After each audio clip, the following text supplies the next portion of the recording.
कहानी की शुरुआत में हमें बताया जाता है कि न्यूजीलैंड में बहुत से लोग हवा में मौजूद जहरीली बैक्टीरिया की वजह से मारे गए हैं और इस पूरे वाकये के 2 साल बाद न्यूजीलैंड बिल्कुल वीरान हो गया है। यहाँ की गवर्नमेंट भी टूट गई है, बाकी दुनिया का संपर्क भी न्यूजीलैंड से बिल्कुल खत्म हो गया है और बचे हुए लोग अपने सर्वाइवल के लिए खुद कोशिश में लगे हैं। भूखे और बुरे हालात में लोगों को जालिम बना दिया है। यहाँ किसी के ऊपर विश्वास नहीं करता। खाने के लिए ये लोग एक दूसरे को मार देते हैं। जीने के लिए खतरनाक जगह बन चुकी है। इसी दुनिया में कैलिन भी रहता है अपनी वाइफ के साथ, जो बिना वजह किसी को मारने में विश्वास नहीं रखता। वो लड़ाई झगड़े से दूर रहता है, पर फिर भी उसे इन खतरनाक हालात में अपनी हिफाजत तो करनी ही थी, इसलिए गन उसके पास भी थी। जब वो किसी आदमी को अपने घर आता देखता तो आसमान में गोली चलाकर उसे दूर रहने के लिए वार्न कर देता, क्योंकि कैलिन ने यहाँ अपने रहने के लिए अपने गार्डन में कुछ सब्जियां उगाई थी बहुत मुश्किलों से। वो नहीं चाहता था कि कोई उसे लूट ले।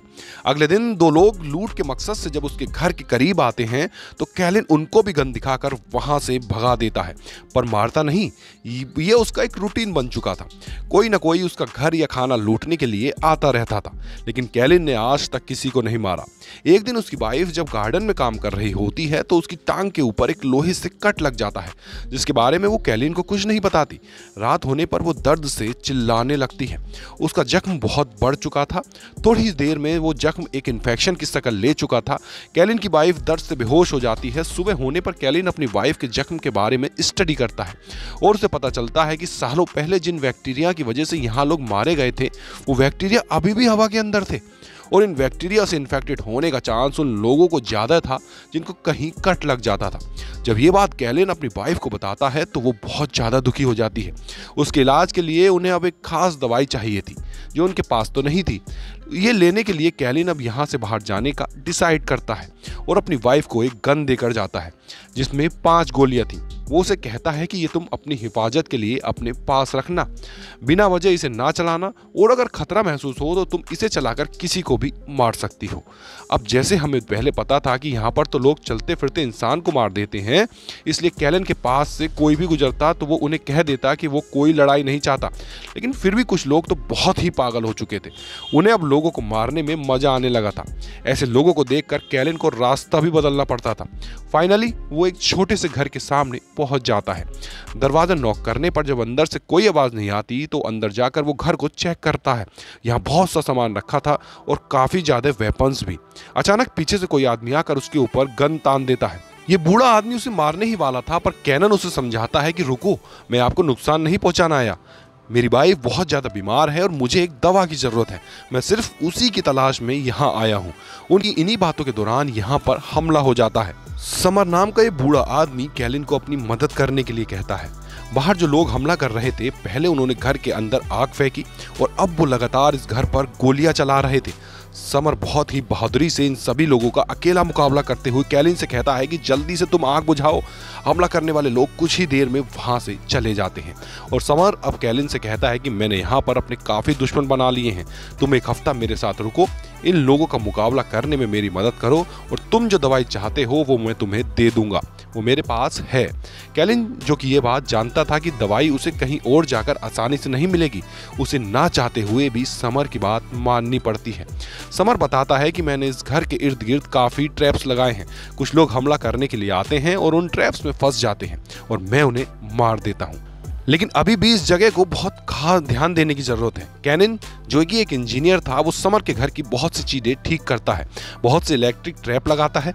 वहाँ दूसरी तरफ हम कैलिन की वाइफ को देखते हैं जो आहिस्ता आहिस्ता काफी कमजोर हो रही थी।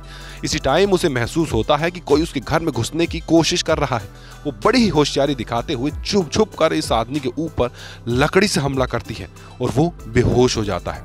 वो इस आदमी को अपनी गन से मारना चाहती थी, लेकिन उसके अंदर इतनी हिम्मत नहीं थी। वो एक ट्रॉली में डालकर इस आदमी को अपने घर से दूर फेंक देती है। जबकि दूसरी तरफ हम देखते हैं कि समर और कैलिन अभी भी घर का डिफेंस सिस्टम अच्छा करने के लिए काम कर रहे हैं और रात में समर उन्हें बताता है कि कोई उनके ऊपर हमला करने अब आएगा। कैलिन को यह बात सुनकर बहुत गुस्सा आ जाता है।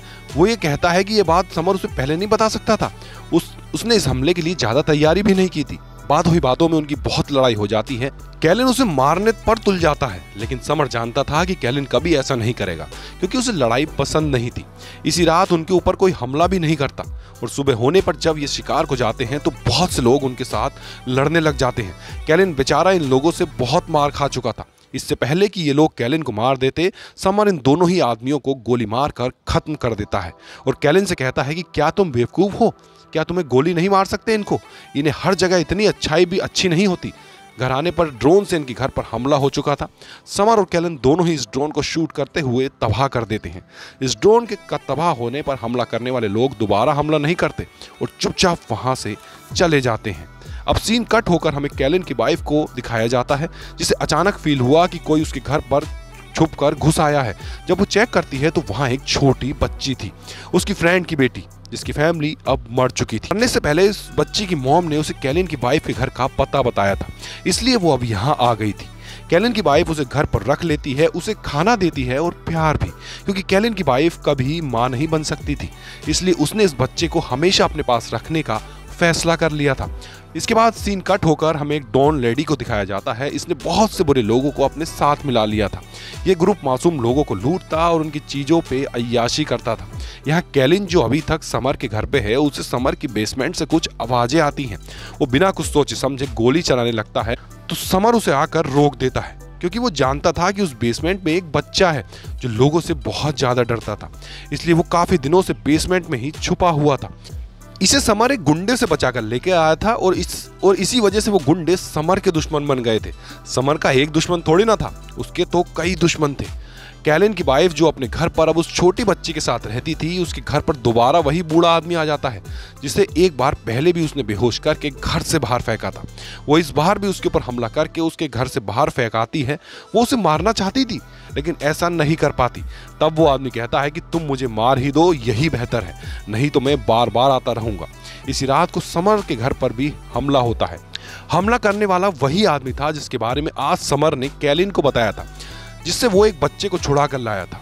हमला करने वाले दुश्मन ये जानते थे कि आसपास बहुत से ट्रैप्स लगे हैं, इसलिए वो एक टैंक समर के घर के पास भेजते हैं, जो टैंक बुरी तरह से उनके घर के ऊपर बमबारी कर रहा था। समर और कैनिंग अपने साथ साथ इस घर को भी बचाने में लगे थे और तभी मौका पाते ही समर का दुश्मन बेसमेंट के अंदर घुस जाता है, जहां उसे वो बच्चा भी मिल गया था। वो इस बच्चे के मुंह पर पट्टी बांध देता है और उसके हाथ भी बांध देता है और फिर एक खुफिया रास्ते से घर के अंदर आता है, जहां पर समर और कैनिन दोनों ही थे। वो समर को गोली मारकर जख्मी कर चुका था और इससे पहले कि वो कैनिन को भी मारता, कैनन और वो आदमी एक दूसरे को ही देखकर शॉक हो जाते हैं। हमें पता चलता है कि कैलिन इस बुरे आदमी का बेटा है। ये बुरा आदमी कैनिन को भी अपने गुंडे जैसा बनाना चाहता था, लेकिन जब कैनन ने अमन की जिंदगी चुनी तो इस आदमी ने अपने बेटे यानी कैनन को छोड़ दिया। जिस बच्चे को वो बचा रहे थे, कैलिन का डैड अब उससे भी अपना बेटा बनाना चाहता था। न सिर्फ ये, बल्कि वो तो उसे बिल्कुल अपने जैसा गुंडा बनाना चाहता था। बुरा आदमी यानी कैलिन का डैड अपने साथियों को यहाँ से लेकर चला जाता है और अब सुबह हो जाती है। कैलिन को समर के घर पूरा एक हफ्ता गुजर चुका था। वादे के मुताबिक अब कैलिन को दवाई भी मिल जानी चाहिए थी। यहाँ समर अपना वादा नहीं तोड़ता, उसे दवाई भी दे देता है और उससे कहता है कि तुम इस बच्चे को अपने साथ अपने घर ले जाओ, वो यहाँ पे बिल्कुल सेफ नहीं है। कैलिन समर को छोड़कर नहीं जाना चाहता था। वो जानता था कि समर को उसकी जरूरत है, वो जख्मी है, लेकिन समर कहता है कि मेरी छोड़ो, तुम जाओ और जाकर अपनी वाइफ को बचाओ, ये एक छोटी सी चोट ही तो है। कैलिन जैसे ही घर पहुंचता है तो छोटी बच्ची जो उसकी वाइफ के साथ रह रही थी, वो इनके ऊपर गोली चला देती है, लेकिन शुक्र है कि उसका निशाना पक्का नहीं था। कैलिन बहुत मुश्किल से उसे शांत करता है और फौरन अपनी बहुत ज्यादा बीमार वाइफ के पास जाकर उसे इंजेक्शन लगा देता है। उसकी हालत इतनी बुरी थी कि कैलिन को लग रहा था कि ये बिल्कुल मर चुकी है, पर उसकी अच्छी किस्मत, दवाई के असर करने पर जल्द ही वो होश में आ जाती है। लंच के टेबल पर ये लोग बातें करते हैं। कैलिन अपनी वाइफ को अपने साथ लाए बच्चे से मिलाता है, जबकि कैलिन की वाइफ उसे अपने घर पर मौजूद एक बच्ची से। ये दोनों वैसे भी बच्चे चाहते थे, अब इनकी फैमिली कंप्लीट हो चुकी थी, लेकिन कैलिन अभी भी थोड़ा उदास था क्योंकि वो जानता था कि समर को उसकी जरूरत है। वो जख्मी है और जरूर उसके ऊपर दुश्मन हमला करने आएंगे। वो उसकी मदद के लिए वहां जाता है और इस बार समर्स की अपनी बेटी अपने गुंडों के साथ उसके ऊपर हमला करने के लिए आती है और ये लड़की कोई और नहीं बल्कि मूवी में पहले दिखाई जाने वाली डॉन लेडी ही है। अब सवाल ये था कि ये लड़की अपने डैड को ही क्यों मारना चाहती थी, क्योंकि उसके डैड ने उसे और उसकी मॉम को एक टाइम पर अकेला छोड़ दिया था। जब उन्हें समर्स की सबसे ज़्यादा ज़रूरत थी। वो इसी चीज़ का बदला लेने के लिए आज यहाँ पर मौजूद थी। लेकिन यहाँ अब समर्स की मदद के लिए कैलिन आ चुका था। यहाँ एक छोटी सी जंग चल जाती है। कैलिन और समर बहुत अच्छे से इसका सामना करते हैं। इसी दौरान हमें पता चलता है कि वो बुरा आदमी जो कि कैलिन के फादर भी हैं, वो भी इस लड़की के साथ मिलकर समर पे हमला करने के लिए आ चुके थे। और इस बार अपने आप को बचाने के लिए कैलिन अपने डैड को मारने में बिल्कुल नहीं हिचकता। वो अपने डैड को मार देता है, जबकि दूसरी तरफ समर अपनी बेटी को एक इलेक्ट्रिक शॉटगन से बेहोश कर देता है। इस लड़ाई में बहुत से लोग मारे गए। समझ लें कि यह जंग ड्रॉ ही हुई थी, जिसमें अब उस डॉन लेडी के साथ ही उसे अपनी कार में बैठाकर यहाँ से ले जा रहे थे। समर अब अपने घर में महफूज था। उसका एक दुश्मन मर चुका था और एक हार कर जा चुका था, जबकि यहाँ कैलिन भी अपने घर वापस आ चुका था। वो अपनी फैमिली के साथ अच्छी ज़िंदगी गुजारना चाहता था, इसलिए वो अपने घर के चारों तरफ भी ट्रैप लगा देता है ताकि कोई उनके घर तक ना आ सके। जिसके बाद कैलिन की फैमिली को खुश दिखाते हुए ये कहानी यहीं पर ख़त्म हो जाती है।